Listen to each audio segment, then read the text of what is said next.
Bonsoir mesdames et messieurs, bienvenue au journal de 19h30 sur les antennes d'Horizon 3 Télévision. Au sommet de cette session d'information en société, prostitution en ligne au Cameroun, le gouvernement sévit par le biais de la ministre de la Promotion de la Femme et de la Famille qui décide de fermer le site pornographique Jet de l'eau. Une décision qui suscite de nombreuses réactions au sein de l'opinion publique camerounaise, car pour plusieurs citoyens rencontrés dans les rues de la ville de Yaoundé, elle risque d'avoir aucun impact sérieux. C'est le dossier de la rédaction centrale dans cette session d'information en éducation.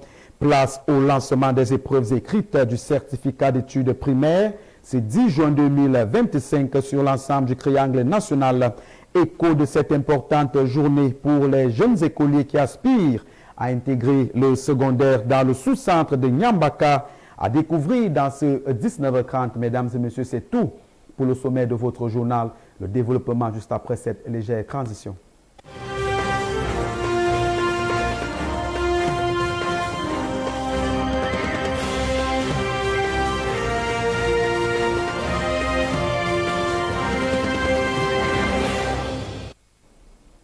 Merci de choisir les antennes d'Horizon 3 Télévision pour vous informer. Mesdames et messieurs, bienvenue au journal. En ouverture de cette session d'information, parlons éducation avec les examens officiels de la session 2025. Ce 10 juin 2025 marque le lancement des épreuves écrites du certificat d'études primaires. Et dans la localité de Nyambaka, ils sont nombreux ces candidats qui ont répondu présent à cette importante période. Reportage avec un autre correspondant sur place, Léon Baloum.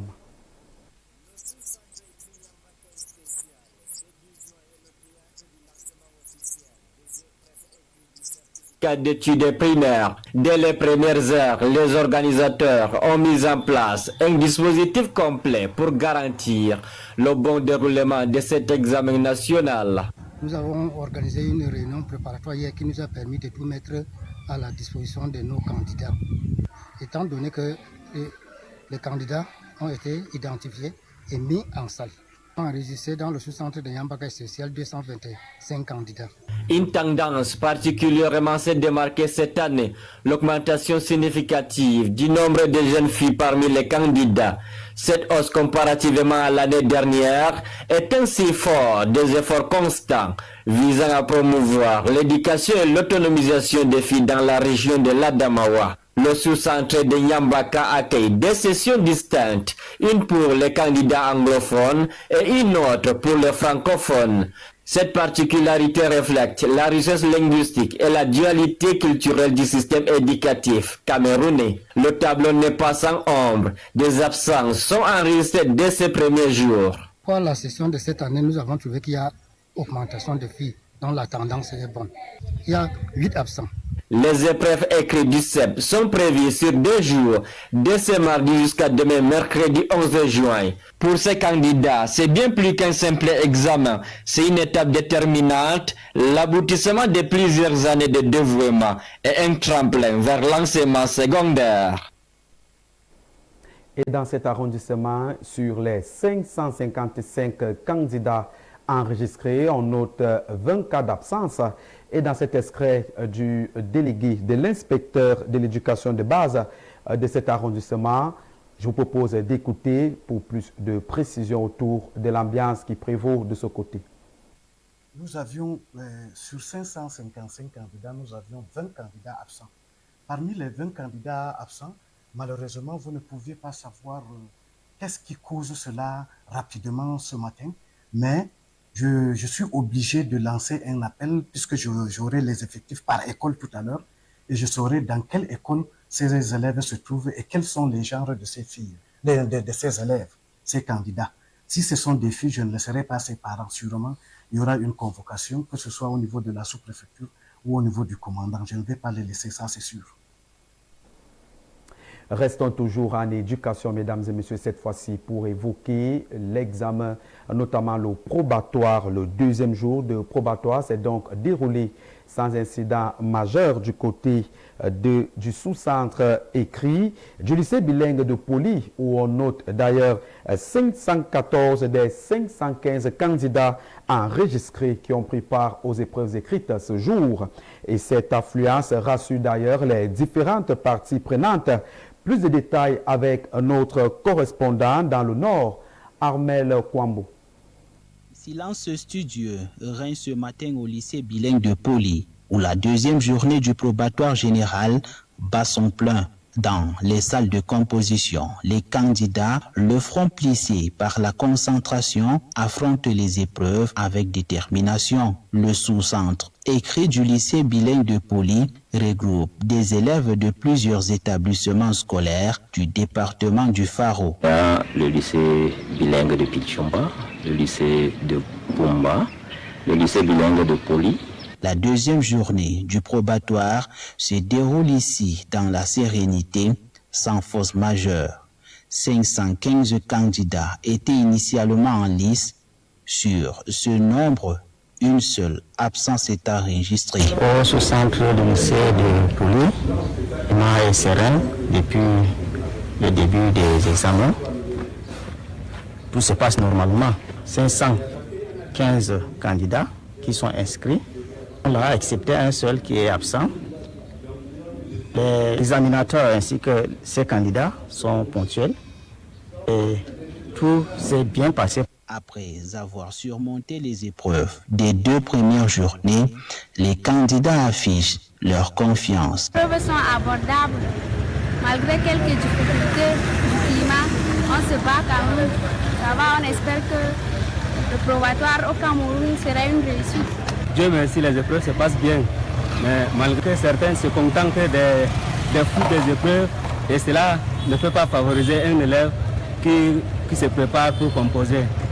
Cette deuxième journée est importante car elle permet aux candidats de consolider et de rattraper les performances de la veille. Les défis sont nombreux, mais l'ardeur des élèves du lycée de Poli et des établissements regroupés dans ce sous-centre est manifeste, laissant entrevoir la promesse d'une nouvelle génération prête à relever les défis de l'éducation.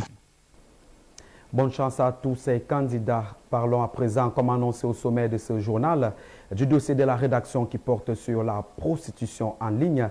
La ministre de la Femme et de la Famille vient de frapper un grand coup en obtenant la fermeture de ce site pornographique dénommé Jet de l'eau. Une situation qui intervient dans un contexte où nombreux sont ces Camerounais qui saluent cette décision et d'autres qui la critiquent fortement au regard des récentes décisions prises, mais qui n'ont pas toujours été respectées.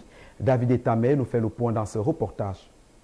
C'est une fermeture annoncée qui fait parler. Le site pornographique Jet de l'eau, bien connu des internautes camerounais, ne sera plus accessible. Une décision obtenue grâce à l'implication directe de la ministre de la Promotion de la Femme et de la Famille, martelée dans un communiqué radio-presse rendu public le 4 juin dernier. Objectif, protéger la jeunesse, l'éthique et les bonnes mœurs. Mais au-delà du symbole, de nombreuses voix s'interrogent. Pourquoi cette fermeté sur seulement un seul site, alors que tant d'autres contenus obscènes restent accessibles à la portée d'un clic? Sur les réseaux sociaux, les images à caractère sexuel, pilules, les comptes s'affichent sans filtre et les vidéos circulent librement, sans qu'aucune véritable régulation s'applique. Même dans les quartiers, les vidéoclubs diffusent encore parfois les contenus interdits aux mineurs, souvent à la vue de tous. Et que dire des bars, des snacks et des taxis, où la musique et les clips véhiculent parfois les messages tout aussi dérangeants. Alors, la fermeture de Jet de l'eau est-elle une avancée ou juste un coup d'épée dans l'eau? La question reste posée. Et pour beaucoup, le véritable défi reste la cohérence et l'application stricte des lois sur les fronts, sans faire de Jet de l'eau un exemple isolé. Car le commerce du sexe se fait déjà partout. Allez donc voir aussi quelques-uns de nos réseaux sociaux, Madame le ministre. Cette décision gouvernementale qui vise à fermer le site Jet de l'eau suscite de nombreuses réactions au sein de l'opinion publique. Et au regard de ces réactions, nombreux sont ceux qui pensent que cette décision reste sans impact sérieux.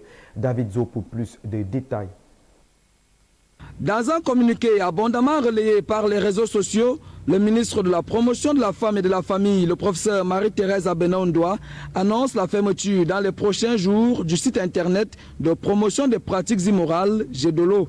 Cette décision qui vise à réduire la pratique de nouvelles formes de prostitution est, selon certains Camerounais, sans véritable impact. Ça ne peut pas fermer ou empêcher que la prostitution continue, vu qu'il y a d'autres sites qui peuvent se créer. Et en dehors des sites, il y a des groupes WhatsApp et autres où ça peut continuer. Donc pour moi, ce n'est pas la solution. Dans les réseaux sociaux, il y a plusieurs sites où les hommes, peu importe, différents types de moyens peuvent y aller toujours pour se satisfaire. Parce qu'il y a les XL. Donc c'est un groupe même que certains jeunes créent même par rapport à la sexualité. Donc moi je vois que effacer Gédolo n'est pas la solution en fait. Par ailleurs, les Camerounais pensent plutôt qu'il faudrait ajouter à cette décision des sanctions plus fortes et des amendes pour les parents des enfants mineurs prostitués. Pour moi, la solution c'est de menacer du genre avec des amendes à payer si on attrape une fille ou quelqu'un faisant ce genre de choses. Une amende, une caution que la personne doit payer, pour moi. Cette décision, comme toutes celles déjà prises par ce département ministériel, risque de tomber dans le vide. Alors qu'Internet redessine les contours de nos différentes sociétés, il a aussi bouleversé un domaine longtemps associé à la rue, la prostitution, puisqu'il s'agit d'elle. Désormais, les réseaux sociaux, mais aussi les plateformes d'annonces et les forats ou autres services en ligne servent de vitrine à une prostitution 2.0. Pièce discrète, mais non sans conséquences. Dans ce reportage de Rosie Tom, on en saura un peu plus. Longtemps cantonnée à l'espace public, la prostitution a désormais migré dans un autre univers, celui du numérique. Au Cameroun comme ailleurs, Internet est devenu le nouveau terrain d'expression de pratiques sexuelles tarifées, souvent exercées dans l'anonymat total. Cette évolution, difficile à quantifier, soulève de nombreuses inquiétudes sociales et juridiques. Contrairement à la prostitution de rue, aujourd'hui marginale dans plusieurs pays, la prostitution en ligne est discrète et moins visible, mais bien réelle. Sous des pseudonymes, derrière des comptes anonymes ou des profils séduisants, des milliers de personnes, femmes, hommes, parfois même des mineurs, proposent des services sexuels à distance ou organisent des rencontres via Internet. Des plateformes comme WhatsApp, Facebook, Instagram, Telegram et divers sites spécialisés servent d'interface pour négocier ou afficher ces offres. Si cette forme de prostitution semble offrir plus de discrétion et de contrôle, elle expose en réalité à de nombreux dangers. Chantage, arnaque, pression psychologique, dépendance financière, mais aussi diffusion non consentie de contenus privés sont fréquents. Des rendez-vous organisés par ces biais peuvent parfois déboucher sur des violences physiques ou sexuelles. L'isolement, la peur de la stigmatisation et l'absence de soutien aggravent la vulnérabilité de ces personnes dont beaucoup se retrouvent piégés dans un engrenage difficile à quitter. Malgré l'ampleur croissante du phénomène, le silence reste la règle. Très peu de campagnes de sensibilisation existent et la législation camerounaise reste floue face à ces pratiques numériques. La prostitution y est pénalisée, mais les contours juridiques de la prostitution en ligne ne sont pas clairement définis, rendant difficile toute action concrète de prévention ou de protection. Et restons dans le sillage de la jeunesse et des mœurs pour constater que la jeunesse camerounaise est de plus en plus poussée vers la pratique précoce de l'acte sexuel, que ce soit dans les établissements scolaires, dans les soirées ou encore sur les réseaux sociaux. Ils sont nombreux ces jeunes Camerounais qui se livrent fièrement aux premiers venus, mais aussi aux plus offrants. Le sexe et les jeunes, décryptage avec Joël Akumba.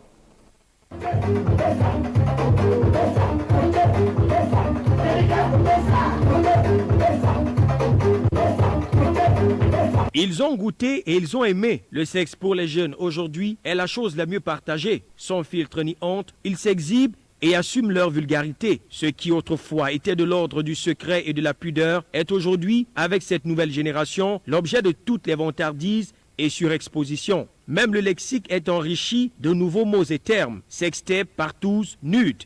Ils sont désormais si professionnels, ces jeunes.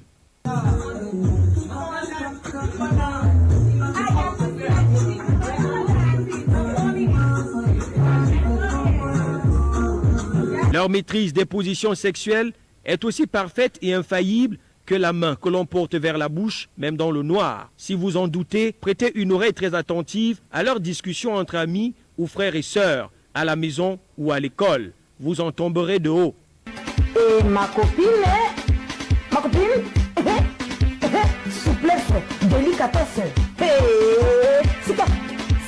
Cette agilité et maîtrise de leur corps, les jeunes le doivent, d'une part, à la mondialisation qui promeut la vulgarité, le libertinage, l'ouverture d'esprit, tout ceci à travers les réseaux sociaux, mais d'autre part, à l'abandon de l'éducation parentale et l'encadrement de la société africaine, jadis si fière de ses mœurs. Aussi vrai qu'aujourd'hui, les jeunes consomment bien plus d'alcool que leurs parents, le sexe et sa pratique sont désormais enseignés aux parents par leurs enfants qui sont passés experts en la matière. Au chapitre des conséquences, il faut dire qu'elles sont juste désastreuses, voire fatales pour une jeunesse que l'on présente comme étant le fer de lance de la nation. Hélas.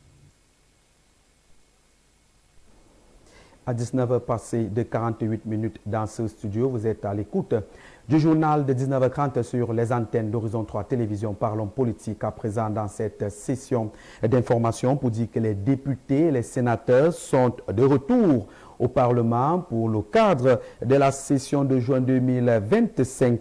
Une session qui survient alors que le Cameroun se prépare à organiser les élections présidentielles au mois d'octobre prochain. Les enjeux de cette session avec vous, David Zo. La session parlementaire qui s'ouvre ce mardi 10 juin 2025 est axée sur l'examen et l'adoption des textes proposés par l'exécutif. Mais dans les coulisses, l'ambiance est sans doute plus politique que jamais, avec un hémicycle dominé par les élus du Rassemblement démocratique du peuple camerounais RDPC, parti au pouvoir. Tout porte à croire que cette session pourrait aussi servir de rampe de lancement pour une nouvelle candidature du chef de l'État. Des prises de parole en ouverture comme en clôture de session pourraient sonner comme des appels à soutenir Paul Biya s'il venait à annoncer sa volonté de briguer un nouveau mandat. Des pratiques qui soulèvent une fois de plus la question de la séparation des pouvoirs au Cameroun, souvent perçue comme plus théorique que réelle. Dans un contexte où le législatif semble jouer les prolongations d'un exécutif omniprésent, cette session parlementaire pourrait confirmer l'alignement sans faille entre les deux pouvoirs. Alors que le débat sur le mandat impératif et représentatif continue de susciter les réactions du public, les sénateurs et les députés ont pour mission principale de voter les textes de loi 7, mais surtout de se pencher sur la présidentielle à venir. Depuis hier 9 juin se tient ici même à Yaoundé un séminaire placé sous le thème « Agir ensemble pour un Cameroun inclusif et durable » animé par des experts de l'économie sociale et solidaire venus du monde entier. Ces différentes rencontres ont pour objectif principal de préciser la place de cette économie dans le processus de développement des États africains.